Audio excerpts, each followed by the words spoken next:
I was only by association famous. And I use the word famous with inverted commas. People only wanted to know me to know what it's like to interview Taylor Swift. So people weren't asking me about my dog, which was prevalent on my Instagram, or they didn't care about my shoe collection. They just cared about if, I was going to be interviewing Justin when he was in Australia next, and can I give him a gift? My mum said, give with warm hands, not cold. So she was a person who got me onto the property ladder at a young age, and that's really solid advice. Give while you can. And that can be time, by the way. That doesn't have to be money. I'm not too busy for people who want to have the opportunity for me to learn from them and them from me. Welcome to Get Invested on the Property Hub podcast channel, the leading weekly show for Australians who want to learn how to unlock their full self, health and wealth potential. I'm your host, Bushy Martin, and each week I go deep with the best investors, experts, leaders and founders to find out what it takes to break free from the grind, discover freedom and to live by design. Subscribe now and join me and get invested in the life that you really want. Let's get started. Hi, freedom fighters. Deep down, have you always wanted to be famous? Do you seek fame or fortune, or maybe a bit of a combination of both? You want to be popular, well-known, widely recognised and applauded for your accomplishments, activities, abilities, expertise or opinions? Come on. Deep down you know you do. For some reason, from a very early age, most of us are attracted to the bright lights of fame and stardom, thinking that if we achieve it, then we'll have it all and life will be easy, luxurious and without a care in the world. And this idyllic dream and escape from reality is becoming ever more appealing as we try to live and survive through the rapid escalating pace of our current meta crisis that's rapidly increasing the divide between the few haves and the many have-nots, where social, political, technological and economic upheavals are emphasising the differences and making things harder, all while fundamentally altering the way we process the world. And with always-on social media increasingly dominating our attention and drowning us with FOMO images of the perceived rich and famous living it up with the best of the best in some sort of fantasy dream world, where the best of everything is at their fingertips as money flows freely and life is easy, fun and carefree, our fascination with fame and the assumed fortune that goes with it seems to be getting worse. But is the perception of fame as a solution to all of our problems really fit with reality? Is our fame magnetism more like moss being drawn to a flame that ends up burning us? Or is just the lure of fame the lights of an oncoming freight train? Our current global meta-crisis is amplifying these effects, with the fear of the constant background noise of societal instability making it ever harder to trust, to risk and to hope, as we continue to dream of our fame oasis that's much more merely a shimmering mirage that always seems to be just beyond our reach. So, do you really think that becoming famous will be the answer to all of your current and future problems? Well, let's have a look at the stats. Because the odds of becoming famous are exceedingly rare, with fewer than 1% of us achieving any kind of stardom or A-list celebrity. And according to a study by mathematician Samuel Abelsman, less than 1 in 10,000 of us achieves any form of sustainable popular awareness or recognition beyond what's been reduced from our 15 minutes down to 15 seconds of fame now that we're all the stars of our own self-obsessed reality TV show through the lens of our own iPhones. And does fame actually bring you fortune? If you somehow manage to defy the odds and achieve any lasting fame, does this automatically go hand in hand with having a fortune and being wealthy? Most likely not.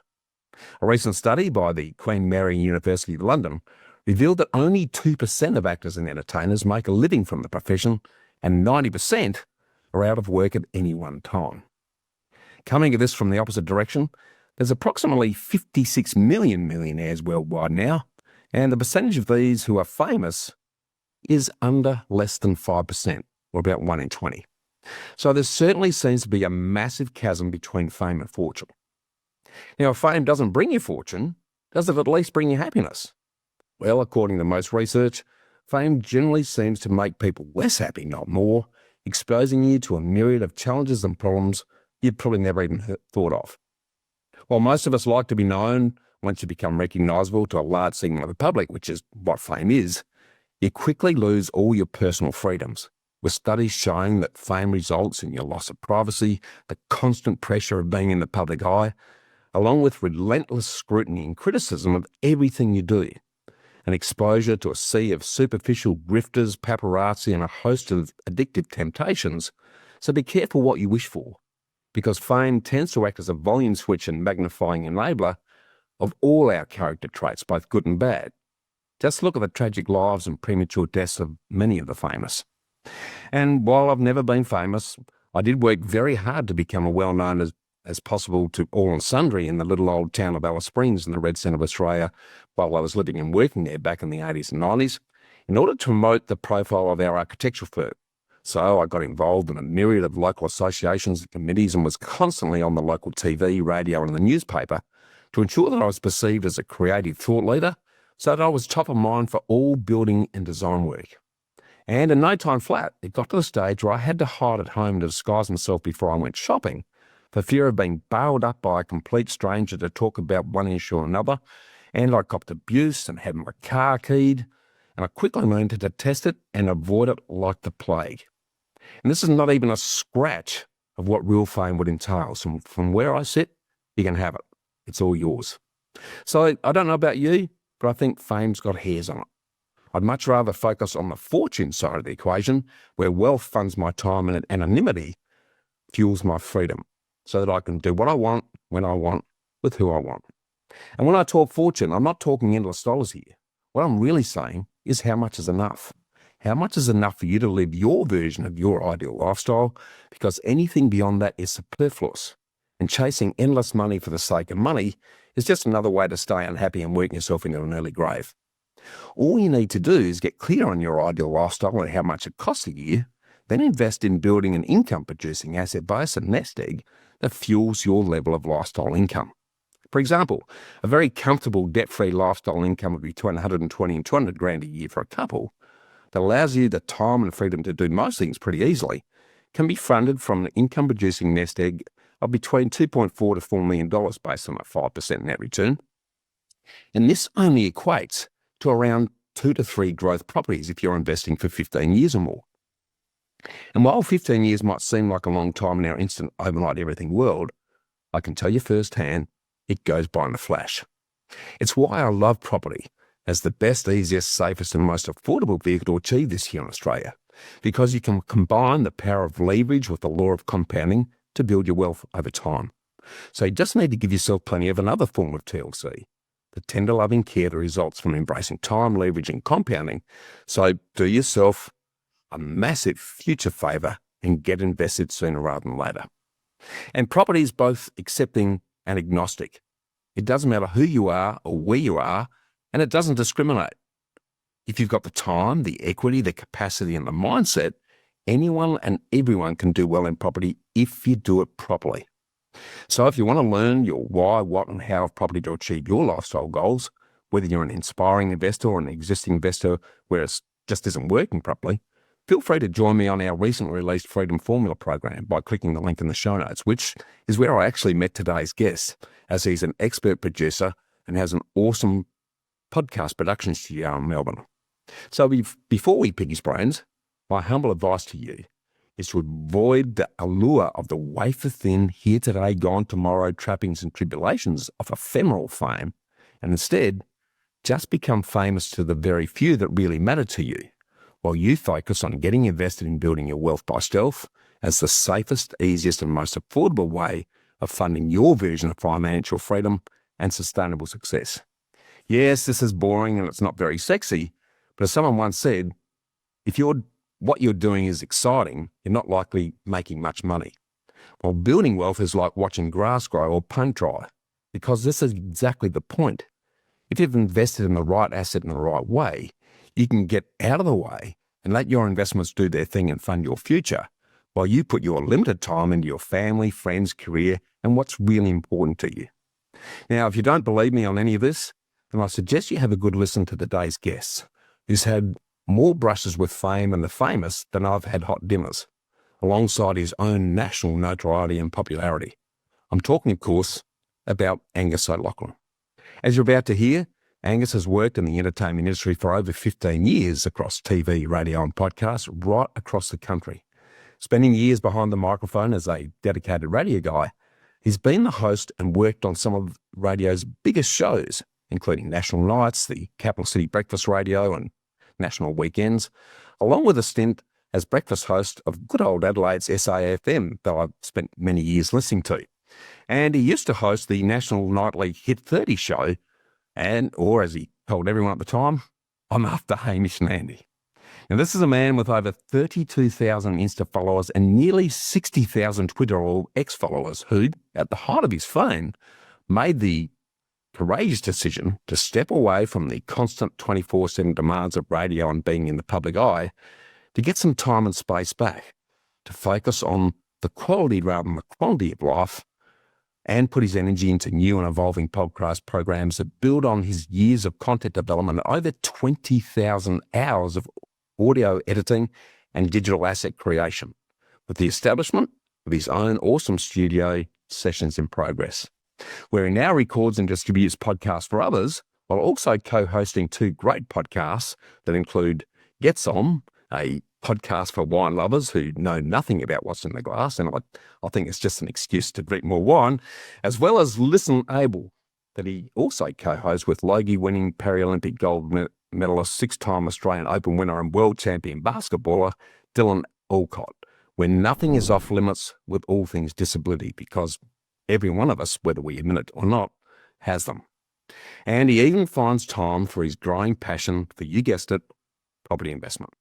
So today we're going to unpack the learnings and the goss from his journey with fame, fortune and beyond, before deep diving into his personal property investment journey next week. So welcome, and let's get invested, Angus.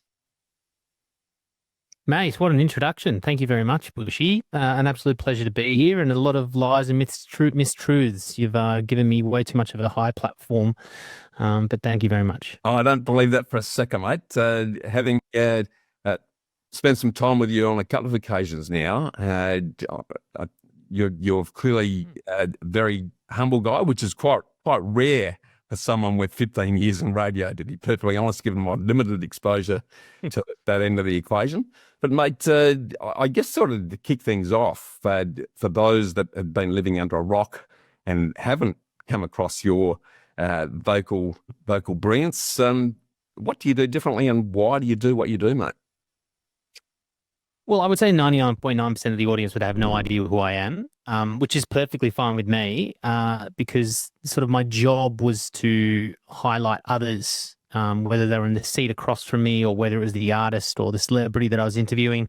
I kind of came into my career recognizing that, being a good spotlight on somebody else was a great way to kind of get credit yourself. And I feel that's kind of how my career in radio went, and even in becoming a podcast production studio, that's our job, is to try and make the best conversations possible now.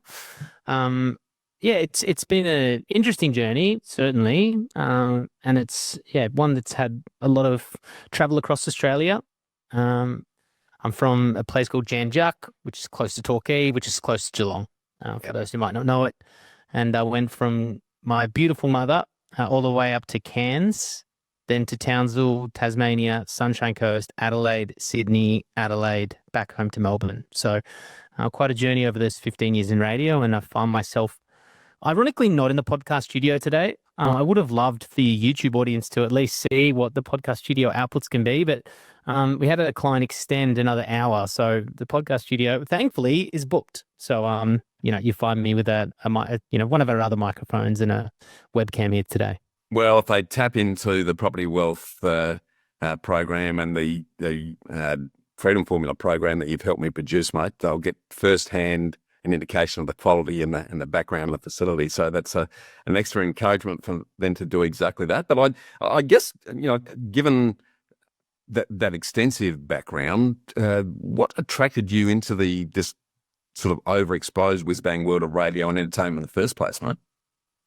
Yeah, I was one of those kids, always kind of, class clown vibe. I wasn't super academic. I was when I tried to be. It all just came down to the application. I just knew I wasn't enjoying it. from a maths perspective. I think I got like an 84 or something score. So it wasn't anything to be snobbed at, but it also could have been better had I tried. But funnily enough, my worst score was drama because I took the absolute mickey out of the experience. I had fun with my friends. I made jokes at my own and others' expenses just to get class laughs. And my teacher probably lost, handfuls of hair having to deal with some of the shenanigans we would get up to in that class. But I think I honestly got the worst score possible in theatre studies and drama. But I find them to be probably my most important classes for my career, which is ironic because maths and science and history got me nowhere. But that sort of idea of theatrics and trying to make people laugh and entertainment became, a really formative part of my career. So, yeah, I guess how did I get there? I went all the way through school without an idea of what was next. I do have to say this because, it is important. My dad was in radio for 40 years. Okay. But we have a very, separate relationship. He left mum when I was 3. So I don't really have any memories of dad. Well, I don't have any memories of mum and dad. And then some memories of dad as a child, but, pretty absent father. I'm sure he'd admit to that. I haven't spoken to him in years. Text me said congrats on the birth of my son and daughter. And those are the last 2 text messages I've got from him. And they're copy and paste. But to be fair, when I finished school, I had no idea what the direction I was going to be. He was up in Cairns. He was doing the breakfast shop, then a radio station. And I went up there and, every Sunday for an hour handed out, icy cold cans of Coke on the street in the sort of Black Thunder. And then after about 2 months, put together a show reel, sent it off to Townsville, which was the hub of the radio network at that point and time. And this guy called Bruce Turnbull called me up an hour after emailing it to him and said, I've just had someone quit. There's a promotions coordinator 4 hours down the road. And I took that, and that was, I was 18 years old or 19. And that was the journey from there, flipping sausages to, hosting some pretty cool shows. I'm just sort of honing on the relationship with your dad there for a second, given I didn't realise he'd spent his career in radio. Did you get into radio, do you think, slipstreaming on what you saw your dad doing? Yeah, I never saw my dad doing radio. Okay. We went and visited him in those kind of once a year for school holidays, once a week. We would go up he was in Mackay, Rockhampton and Cairns, and we would visit him for a week and I would see him behind the microphone, for example. Yeah. But yeah, it wasn't the example of listening to my dad every time. This is before the internet. It wasn't before the internet, but before, streaming, etc. So I couldn't listen to dad in Torquay when he was in Cairns. That opportunity in podcast didn't exist. So, no, I think my personality certainly tended towards that career choice. And I definitely give credit that the door was opened for me to sort of see what that career would be like. But yeah, I definitely give credit for the door open. But that idea of nature and nurture, both of those were without, dad, I guess, in some way, shape or form, unless you believe in, the idea of passing down some sort of inherent genetics of personality traits. Yeah, interesting. I'm probably going a little bit further on that exercise then. What, if any, impact do you think the absence of your father in your life generally has been to who you are and who you'd become? Yeah, great question. Certainly when I became a father, I knew that was something that I wanted to really be great at. Still learning, It's very hard juggling the business. I started a business when my daughter was 7 months old. And as you know, when you're starting up a small business, it's pretty tough and labor intensive. Definitely want to be a great dad and definitely want to be there, for my kids for a long time. The relationship with my partner, Emily, is my fiance. That's super important because I know the dynamics of what a broken household can look like. But yeah, there's a couple of male influences that I've always given credit to. There's a guy called Steve Cooper, who was one of Mum's friend's husbands, and he really took me under my wing from this farm rural aspect out in Belbray. So I used to ride sheep and, herd cattle and work with him in the Queen Victoria markets. He had he still has he's passed away now, but there's a meat shop there that I worked at spruiking from the age of 11 and 12. Yep. And then there's a guy called Daryl Cotton, who's a old entertainer who's in a band called Zoot. Yeah, mate, I'm old enough to remember. Yeah, well, Daryl Cotton was my mum's best friend at the time's husband. And so I grew up with him as well, and his family. So I had these two sort of very different personalities. And Daryl wasn't a rock star. He was one of the kindest, most gentle and softly spoken people. Yeah. But I had these two really important, and my grandpa was the main one. He passed away when I was 13. But I had these male influences, and I think where I was lucky was I didn't just have like one personality type of my dad to look up to. I had three very different men who I took three very different lessons from, I think, over that period of time. Yeah, no, interesting. In that context, you probably had an opportunity to almost, without being aware of it, pick and choose who you wanted to become based on different role models, rather than thinking there's only a one size fits all to being a man and what that means. Yeah, definitely. I learned the power of having daughters from Steve. He's got three daughters. And so he kind of took me under the wing of him being a son, but I saw a man, like a manly man. Yeah. Really fall to pieces when speaking about the love for his kids and his daughters. Daryl, so many things I learned from him, but one of them was he was traveling. He was in this Cotton Keys and Morris band that went around the country, and he hated travel, and he rushed home to get to his kids. So he would walk in the door at 4 a.m. after driving 3 hours after the gig with some balloons from the venue, just so he could wake up with his kids. And I didn't actually just thinking about it. I didn't really think about it from a father's perspective. I just kind of noted those things. And then my grandpa was huge. He was the biggest influence. My mum's side grandpa, they moved from Warwicknabeal, which is country Victoria, to Torquay to be close to mum, to support her when I was about 8 or 9, maybe a bit younger. And yeah, he was the guy that, disciplined me, but also gave me this sort of love and respect. And he was that person that I just would have done anything for. So yeah, I was able to pick and choose, certainly. And yeah, I don't know if my dad, I don't think he had any of those traits. He wasn't meant to be a father, in my opinion. And I just didn't get the opportunity to see what some of those positives were, unfortunately.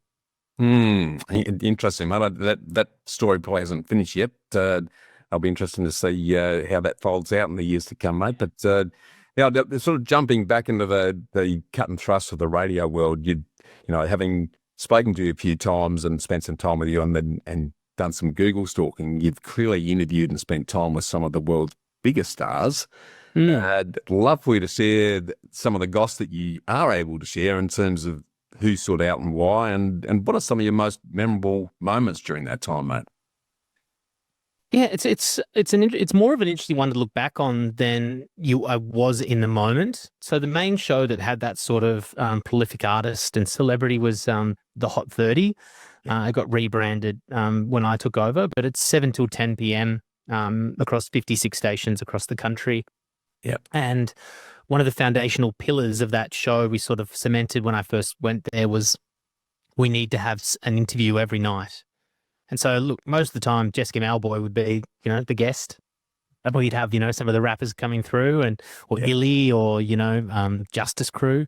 Yep. So you would not always have the big celebrity every night, but it was sort of one of our foundations of the show was to sort of have a celebrity interview or an artist interview, preferably. Yep.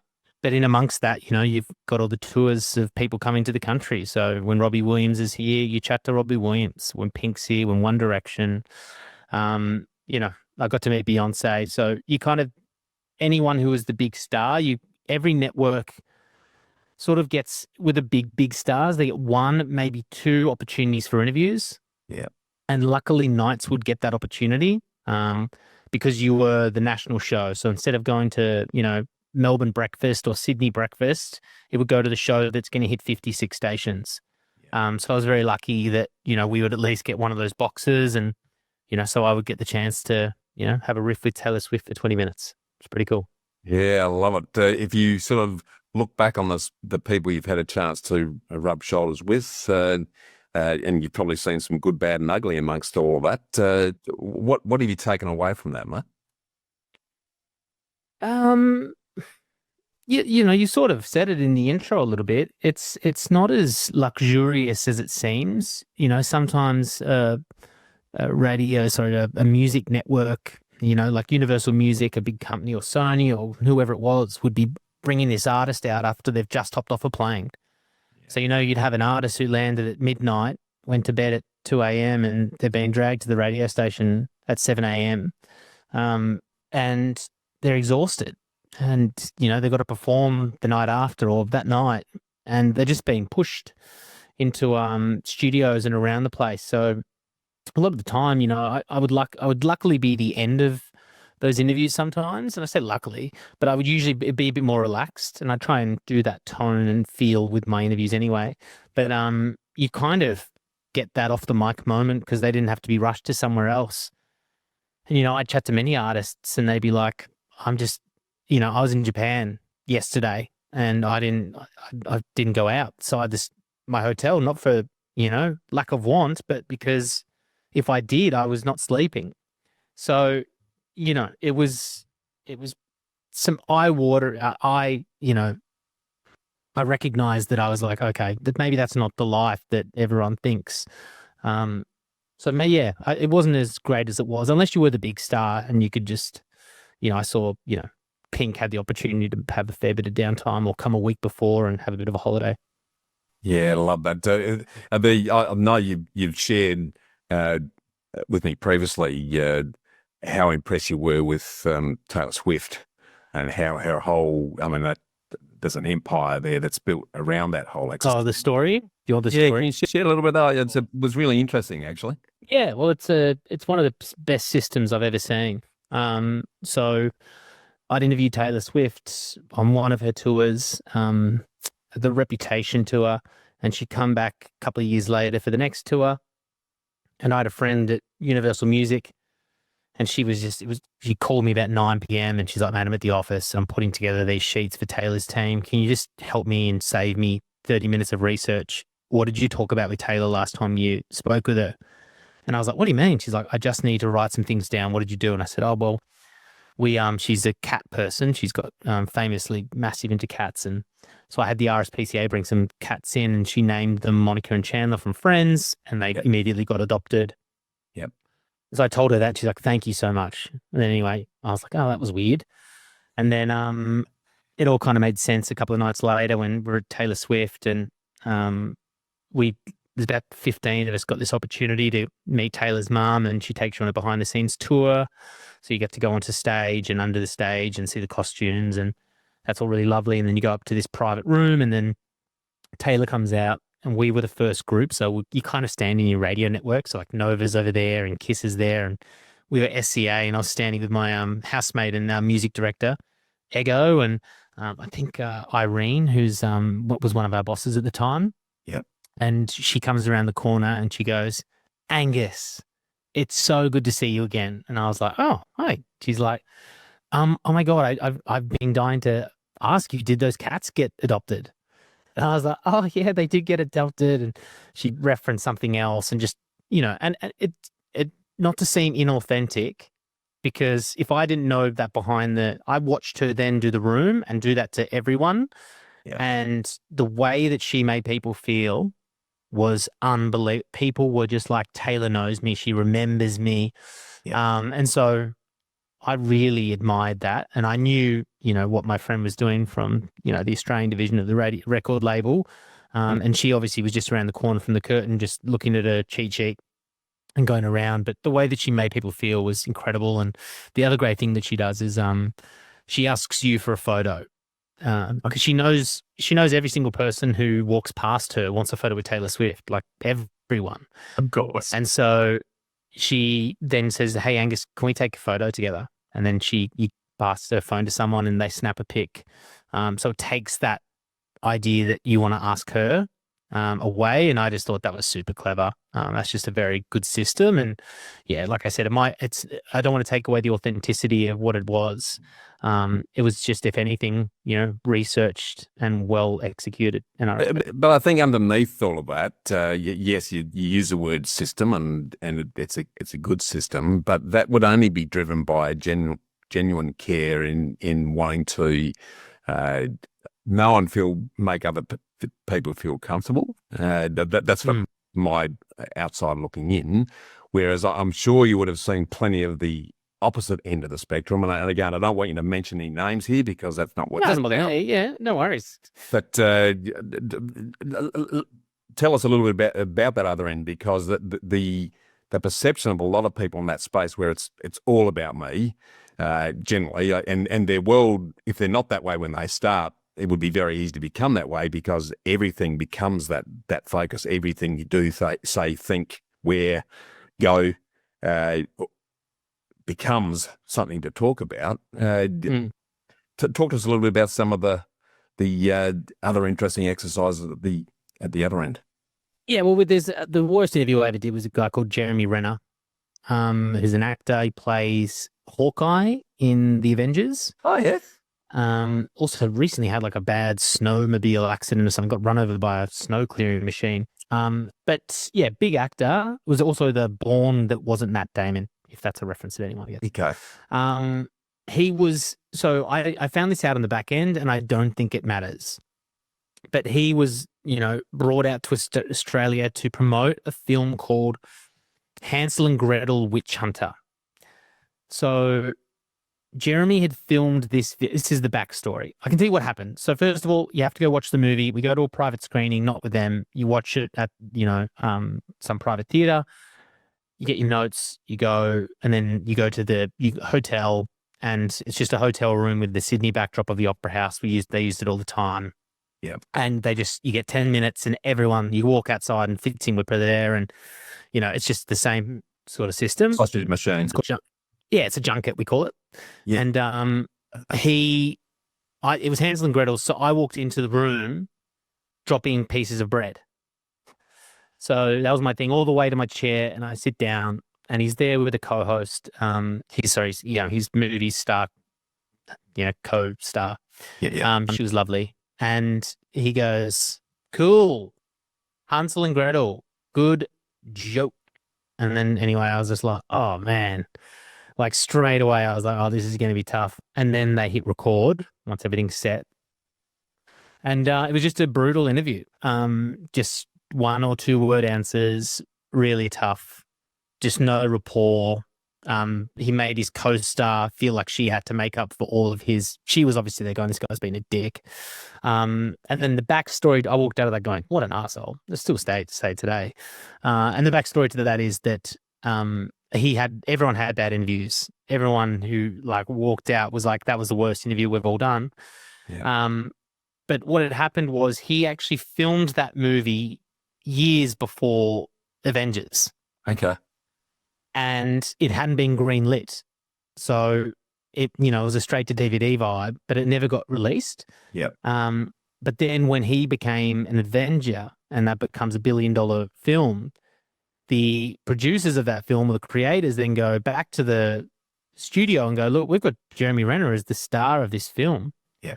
It's already made, there's no budget you need, whatever, let's get this out. Okay. So yep. Part of his contract is that he has to do a worldwide publicity tour. So for a movie that he did 4 or 5 years earlier, probably made it, 4 or 5 years earlier, was ready for release 3 years earlier, he's now getting, danced out onto the street. So I get where that comes from, but you've got to, we all know what it's like, have a bad day. You've got to, rock up and do your job in some respects, obviously, just being a bit angry about that situation isn't enough to ruin 15, radio station shows days. I watched him on the Today Show as well. It was horrific. Karl Stefanovic bombed as well. So that made me feel better. Well, I got to say, it's for someone who willingly participates in that industry, and you would know what you're getting yourself in for, you know what it takes if you're going to have any longevity in the game. It seems sort of fairly short-sighted and a little bit arrogant from where I sit too. Oh, it was both of those things. Yeah. I mean, he screamed arrogance. He screamed like he didn't want to be in the room. And I think that was the message he was trying to send to the movie company. Before they probably flew to Asia to do the same. And no doubt he gave the same responses. So yeah, that was one of the toughest interviews I ever had, but I was glad to see not one person had a great experience with Jeremy Renner. Yeah, interesting. What about your own experience, mate? I mean, you play it down, but you've become quite well known in the time and the shows that you were part of. How did that affect your own freedom and what you did and when you did it? Yeah, you know what? I actually positioned myself accidentally quite well.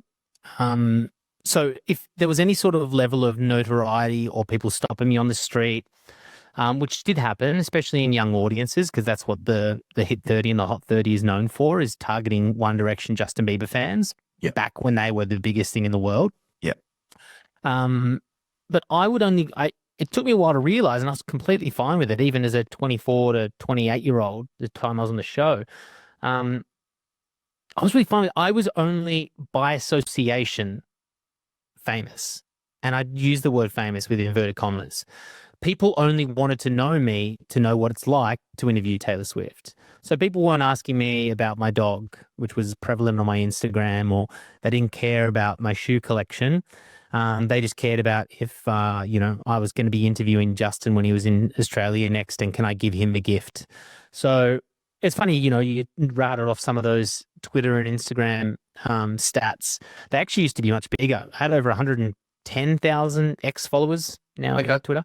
Wow. And then I had about 45,000 Instagram followers. So that decline of followers is just because I wasn't taking, because every night I would post a photo with a celebrity. And if you're a huge fan of Harry Styles and he's in the country, you probably follow me because I'm going to be posting photos with him. Yeah. So that's why I was getting followers. And I was fine with that as well. When all of those dropped off, I was like, great, that's fine. I'm shedding the people that, were never there for me anyway. So I positioned myself like that. And I actually looked back and I was like, that's fantastic, because it was never about me. And I meant that in the show as well. Like, it had to be about the music. It was a music show. And my bosses would be like, the star of your show is your music. You're playing songs before anyone else. You're getting exclusives. It's about the music, the artists. And, I think I did a good job of that. And I think, that's sort of where that notoriety might have came from. Notoriety, yeah. Popularity, whatever. Yeah, I think that's spot on. Do you think that humility that you bring to the table in a industry that's, for the outsider looking in, is generally associated with big egos, is that something that you found challenging at times, and is perhaps that part of the reason why you decided to take another direction? Talk to us a bit about your thinking around that. No, I'm a different person. Having kids changed me. When I was 31, I reckon I just sort of discovered who I was. So the way that I kind of talk about ego or humility is, I think, quite measured, and I think I've had a good experience enough with it to kind of be able to, articulate it. And I do that in the way of, when you're hosting a show like, the Hit 30, and you've got, they tell you it's an audience of over 1 million people. Yeah. You get a lot of hate. And the hate isn't directed necessarily at you. It's directed at the disappointment of somebody who didn't have the experience that they were looking for. Okay. And a lot of the time, it's just they didn't win tickets to something. And they've tweeted that, there was a point that we did a hashtag bump for Bieber. My first show in Nights was called The Bump. And we had 1.1 million tweets. So it's one, obviously there's a bunch of people entering, under the school desk at all times of the day, because it didn't matter. It wasn't one entry per person. It was just like a random draw. And when that ended, I just got this huge, it was my first year, and I got this huge onslaught of hate. And, the real bad stuff that you hear about. And I kind of worked through it myself, that this was their way of saying, I'm angry and I want you to hurt because I'm hurt. And so what I had to do, and I can't remember who taught me this, but I had to build an ego up. So the reason that you have to build an ego up in those shows, I truly believe, is because you need to have something to break before you do. Yeah. So, I am me now. If you were to say something mean to me, I would probably wear that on my, I'd probably bleed. But back then, if you said something mean to me, you would only come into the armor, which is the ego. Yeah. And unless something really badly penetrated that, I was protected behind it. Now, that doesn't mean I get to become an asshole. But it certainly does mean that I need to wear a bit of pride in what I'm doing, be a little bit more existential about who I am and a facade, because at the end of the day, radio is a performance. Yeah. You know, when you listen to your breakfast show in the morning and they talk about the time, and every morning you trip, I was on the way carrying, coffees, and I tripped on the gutter and it went all over my shirt. And then I had a meeting with, Lindsay Fox. Every single part of that is like dramatized. So what might have happened is they tripped up the gutter, had a coffee in their hand, nearly got it on their shirt, and then met Lindsay Fox. But because it's our job to be entertainers, everything is dramatized. Yep. And so it is a performance when you are doing these shows. And so, there is this sort of piece about it that you do need to sort of have a little bit of an ego, I believe, just to protect yourself. And then, over time, when that show ended and I went into, SAFM Brekkie, and then I did national weekends, especially over that national weekends period. I was hosting that with Dylan, who I've got the podcast with, and we did a lot of that through COVID, so a lot of like isolated shows, and all of that sort of just naturally faded. And I just kind of discovered who I was, especially when I became a dad. I was like, cool, well, I'm a bit more back to, there's no shield in front of me at the moment if, I can bleed. Yeah, and I get that. I think the resilience or that the extra layer of skin that you need to be able to develop rejection, because you are right at the bullseye of a fair bit of rejection, based on what you've said. That expectations weren't met, so you're the donkey to pin the tail on, because it's convenient. That's pretty useful life lesson. But I think something that I also stumbled across when I was Google stalking you, mate. You wrote a couple of really good stories, and it was 2 years ago, about how your life in radio is really only as good as the next show, and you can be at the top of the pops now and gone tomorrow at the drop of a hat, and you see that with the amount of movement you see in radio. What was that like to deal with before I sort of get into why I stepped away? Yeah, it's tough, and only this week, a bunch of redundancies hit SCA, the company that I worked at for 13 of the 15 years in radio, and a couple of good friends ended up losing their jobs. I've had a few over the last couple of years that have lost theirs, and I'm happy to talk about my pivot and me kind of foreseeing a change. Kind of tea leaf stuff, but it was pretty obvious once you kind of step away from it. Yeah. But yes, it is cutthroat. And I saw people lose their jobs. I saw shows get cut in front of me. I actually had this really interesting experience. My first year in that night radio show, the Hit 30, it was on Today FM, so it was based out of Sydney. So I was in Sydney on George Street, beautiful studio, big office, huge stuff, like 3 levels, hundreds of staff, big buzz, atmosphere. They had this sales bell on the wall, which was always ringing. It was actually an inconvenience that someone was hitting their, quarter. It was ringing all the time. And we had Kyle and Jackie on in the morning, which was the number 1 show, still is in Sydney, but it was on Today FM at the time. We had Hamish and Andy before me. And then it was nights, and this, we were number 1, and it was untouchable. And then after that first year, Kyle and Jackie defected over to another radio station called KISS. They actually launched the radio station. Yep.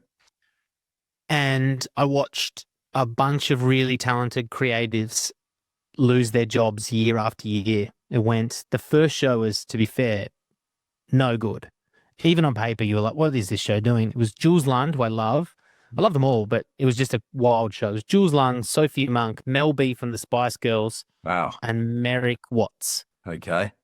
Here's a classic from hell.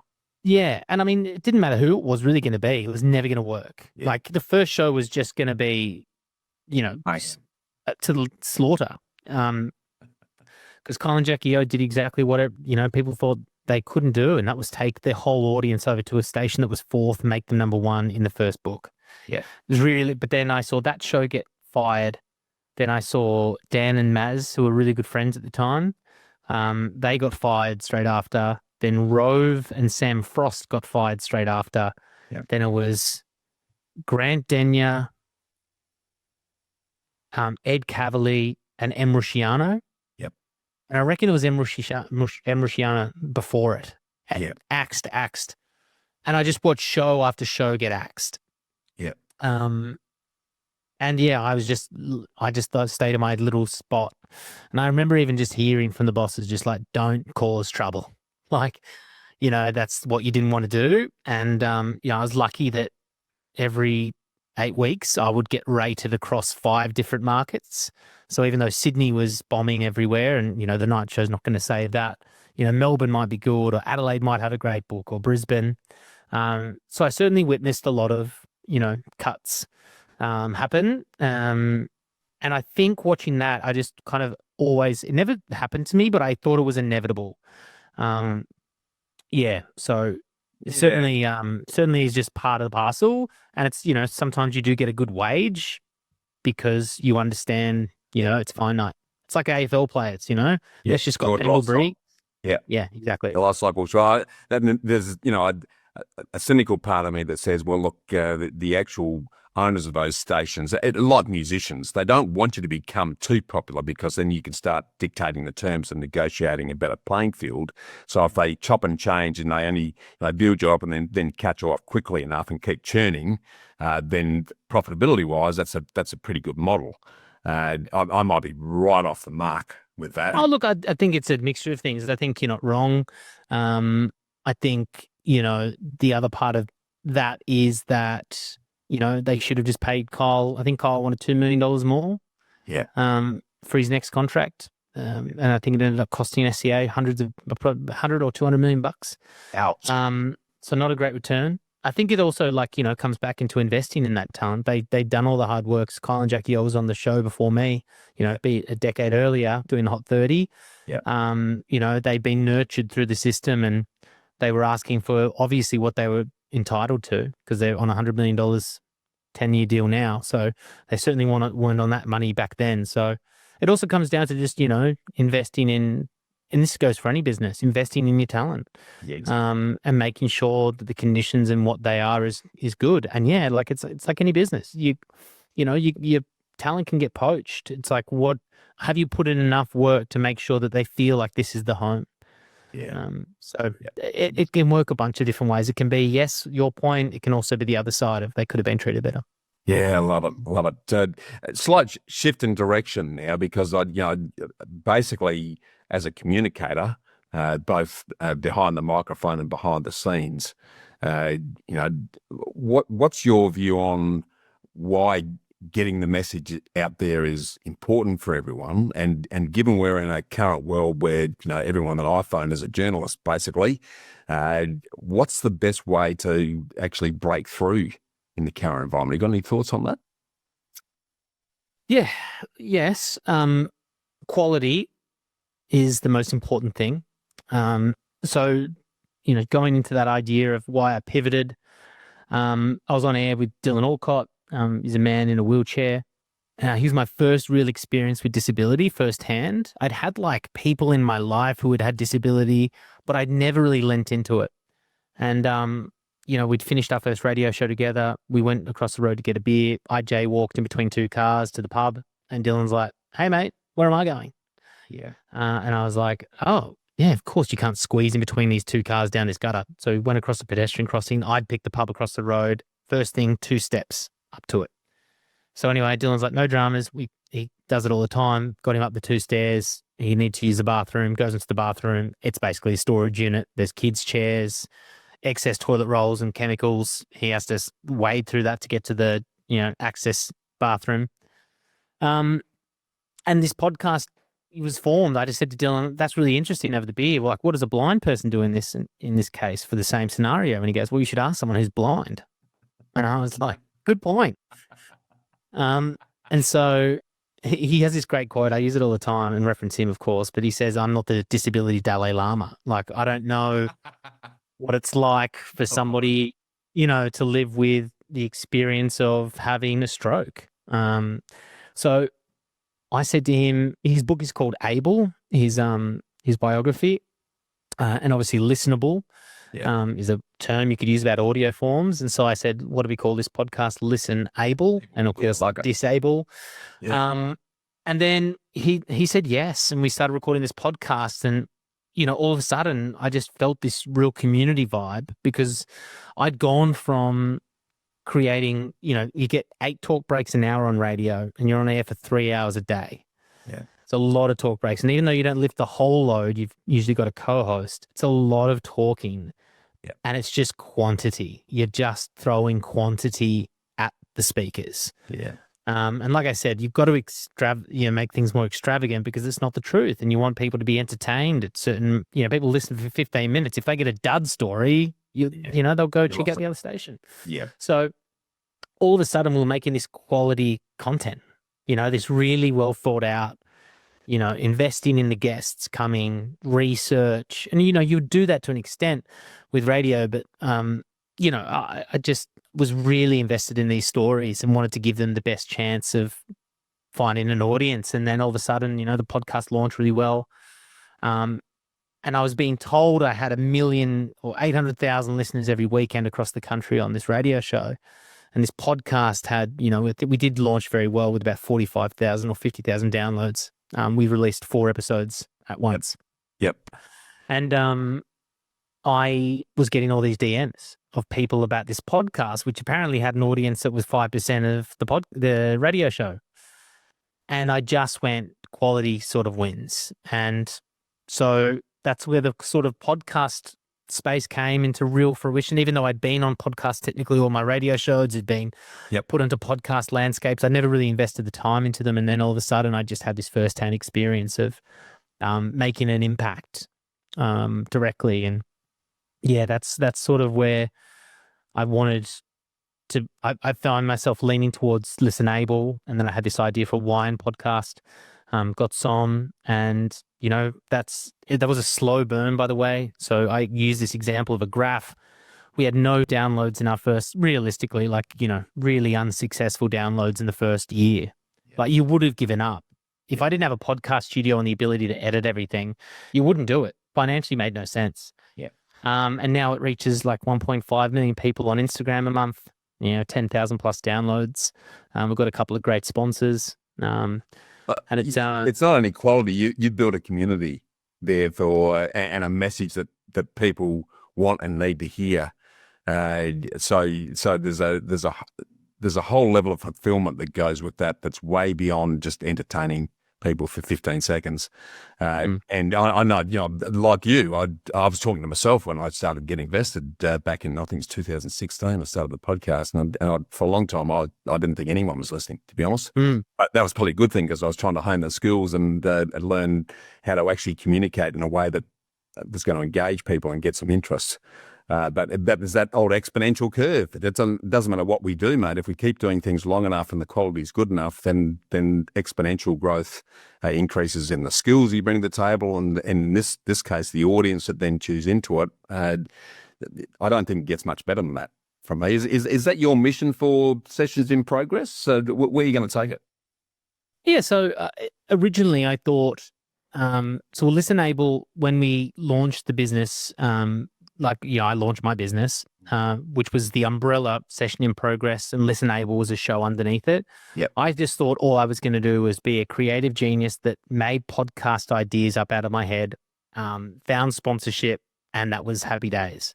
Because Listenable was doing well. We'd had a sponsor tap me on the shoulder and say, we want to look at a long-term sponsorship. So I launched with that, which was very happy. And then we actually were sponsored by Dan Murphy's. At launch for a year, forgot some. Yep. Definitely didn't get their return on investment. Apologies to Dan's for that first year. They'd happily sponsor it now, I would presume. Yeah, but I just thought that was what I was going to do. And then all of a sudden, a disability technology company called Remarkable hit me up and said, look, we're going to launch a podcast. We listen to Listen Able. We love what you do. Is there a chance you could help us with mine? And I was like, yeah, I mean, I guess I can. And then I remember they said, like, we'll pay you, this amount of money.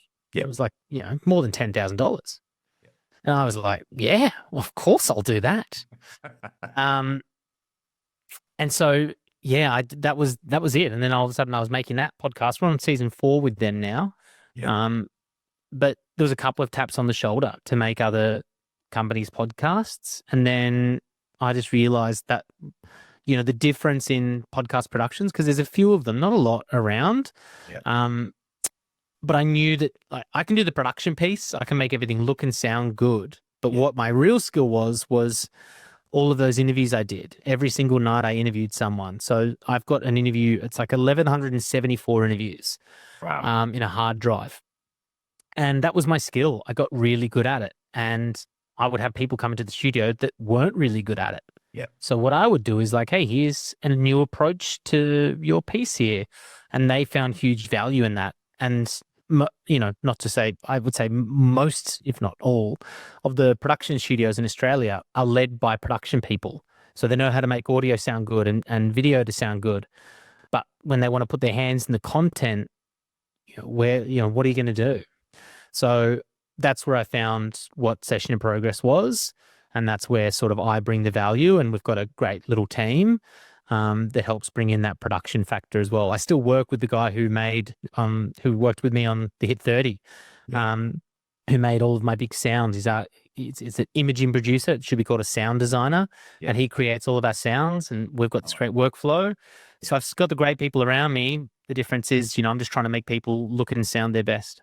Yeah, I love it. It's, as an incubator for people to get their message out there, it's a really, and again, you might be seeing it yet, but I've experienced it, so I know firsthand how well you do it.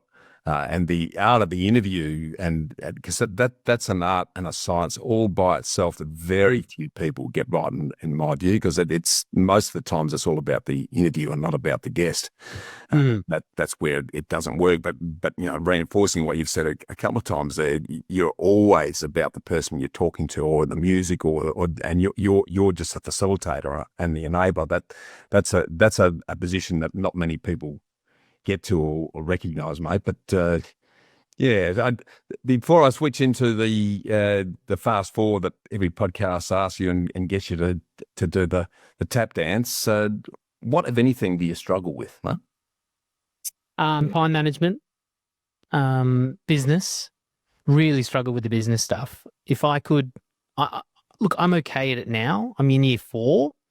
If I could pick myself up now and take me back to starting that business at the start, we would be a formidable force, only because I would have learned 4 more years of knowledge over the time. I'm not a formidable force now, but some of the, practices that I now put in, and, I'm still implementing different changes and workflows to make it better for our clients, to make it better for the production. I put a new camera in the studio. You'll have to check that one out, Bushy. Yeah.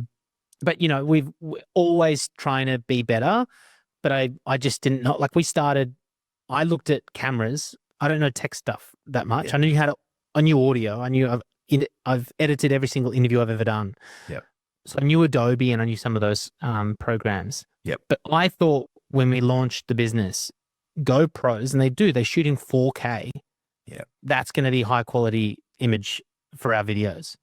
And the first time Dylan and I sat in this tiny little studio together in this co-working space, and we had a guest there.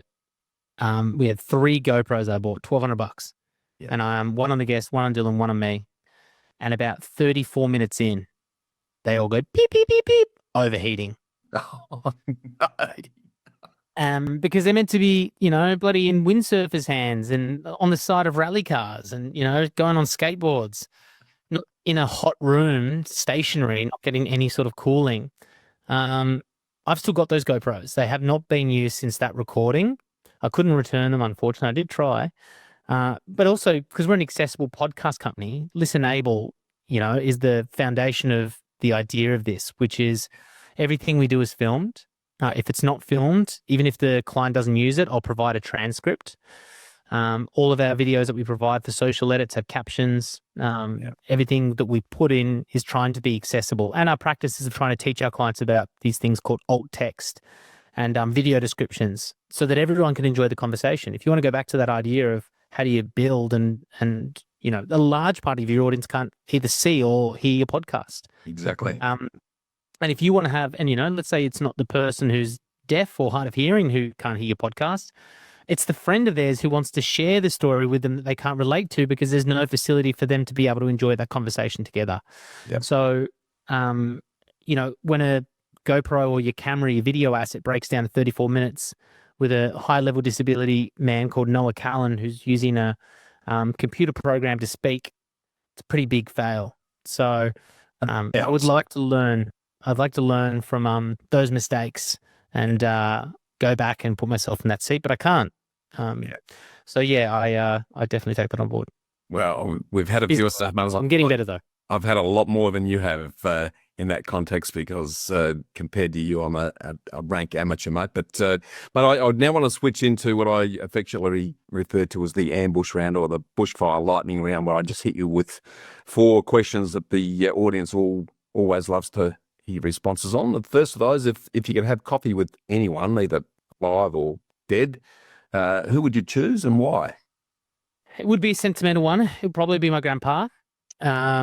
Passed away when I was, quite young, 2009. I would like to just catch up with him. I think just to tell him about my family and where I'm at, he'd be super proud. I'm an atheist. Yeah. So I don't believe in an afterlife. But I do believe I carry on some of his legacy. So I don't believe that he's not with me in some sort of spiritual form. It would definitely be and my grandma recently did pass away, but I'll give grandpa the coffee this time. Yeah. All right.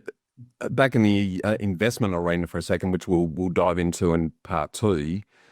What's the worst and the best piece of investment advice that you've ever received, mate?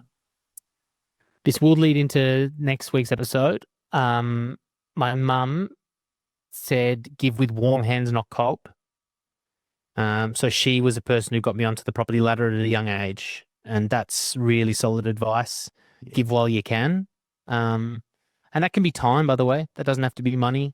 I'm not too busy for people who want to have the opportunity for me to learn from them and them from me.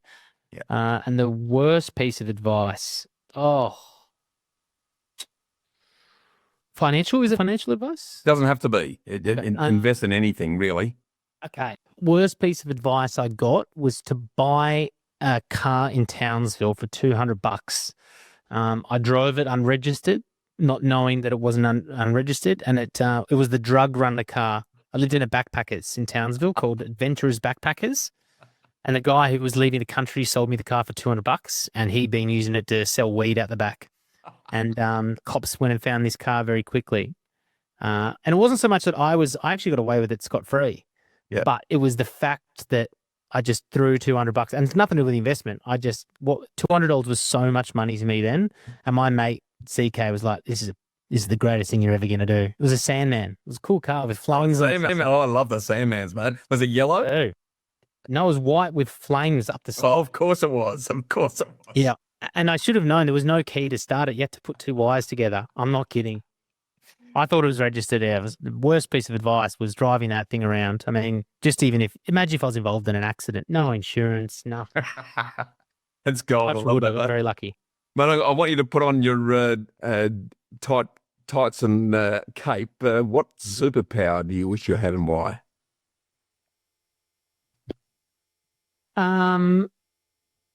Flying would be pretty cool. Yeah. I'd use that in the fact of just the ease of getting around. I'm in Melbourne, 45 minutes each way, and I catch a train every day. Yep. Only because it's 5 minutes slower door to door than driving at peak hour and trying to find drive. Why would you? Trying to find a park in Collingwood. You're crazy not to. Yeah, no good. Yeah. So I catch the train. So just to be able to leave the studio, jump up in the air and end up at home. Let's say I'm fast as well, like Superman. That'd be pretty sweet. And also just the flexibility. I've got friends I've been able to travel. So I've got friends on the Sunshine Coast, Gold Coast, Adelaide. Imagine just being able to pop in for lunch a nice boozy lunch in Adelaide at a place called Tea Chow, and then coming back here and just, trying to pretend like I'm doing some work in front of some of the team members. That'd be nice. Love it, Matt. Cracker. Last one of these. What's a sort of personal happy habit, a rewarding ritual or daily discipline that you've employed over the years that's contributed most to your success, do you think? I don't lean into, and we actually had a podcast guest on yesterday who was the opposite of this. I don't lead into hustle culture, as in the grind. Yeah. Maybe if I started the business in my 20s, I would. But the one thing I've maintained since probably 20 years old is I go to the gym. I go to the gym when I'm hungover, reluctantly, even if I lift a couple of weights. I'll go to the gym most days. I try and go 4 to 5 times a week. Yeah. And I don't think it's for me. I don't walk out of there on top of the world on dopamine, but I just think it's a great way to start my day. And if I really broke it down and I couldn't do it for a month, I would see the results around the gut section, and just my mental health, I reckon, around just getting up, setting that routine, and going for it. That's probably it. But I don't do the last part. No, I'm right with you. I'm a grumpy bastard. If I haven't done some form of workout or something a couple of days or in a day, I miss it. Well, I got a picture of you up in the gym, Bushy. You're the inspo. Yeah, sure, mate. Yeah, I don't want to look like that. No, you're the after. Right. You're the after. Mate, look, I really want to thank you for taking the time to share your quite interesting, very inspiring story so far, mate. Before we close, for those who are listening who'd like to potentially explore something confidentially about your personal situation, or you've got any blockages or challenges that you have in relation to property and investment generally, feel free to book in with me for a personal solution session by clicking the link in the show notes, where you'll have my complete, dedicated, undivided attention for a full 60 minutes. But more importantly, we now look forward to continuing our conversation with Angus in next week's episode, where he's going to unpack the nitty-gritties of his personal property journey so far. So remember to always get invested in your knowledge and your network, and we look forward to getting invested with you again then, Angus. Thanks, Bushy. I'll also say, for a guy who just said he puts a spotlight on everyone else, there's been a spotlight on me for the last 40 minutes. So thank you for letting me speak so much. If we were doing a property podcast together, I would be asking you all the questions as the expert, but I appreciate the opportunity. No, it's been great, mate. I've really enjoyed it. As I say, I am pretty particular about who I get on the show, mate. Thank you, mate. I've got a bit of a no wanker policy. Let's put it out there, and I've really, I've spent quite a bit of time with you now on what you've done for us with Sessions in Progress, and really enjoyed your humility and the way you entertain them, mate. So keep up the great work. See you next week. Thanks, mate.